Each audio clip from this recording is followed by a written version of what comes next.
بسم الله الرحمن الرحیم. د 1400 لمریز کال د سلواغې پر دریمه د افغاني سیمې ټولنې مرستیال مولا نورالدین ترابي د ناروې هیواد د سور صلیب د سکرتر جنرال ښاغلي برنټ ایفلند سره د افغاني سیمې ټولنې په مرکزي دفتر کې د یادې ټولنې د اړوندو موضوعاتو سره لیدنه وکړه.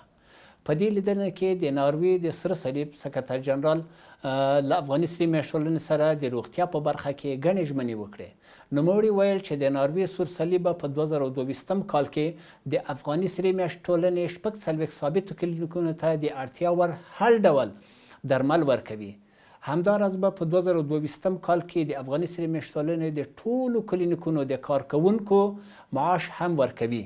همداراز ژمنه وکړله چې د ثابتو کلینیکونو ترڅنګ به د ګرځنده کلینیکونو د اکمالاتو، اکمالاتي موټرو او تاوخانګانو په برخه کې هم مرسته وکړي او همداراز به 15 نور ګرځنده کلینیکونو لپاره موټر هم ورکړي او په مرکزي شفاخانه کې به د کورونا د څانګې بشپړ اکمالات هم وکړي.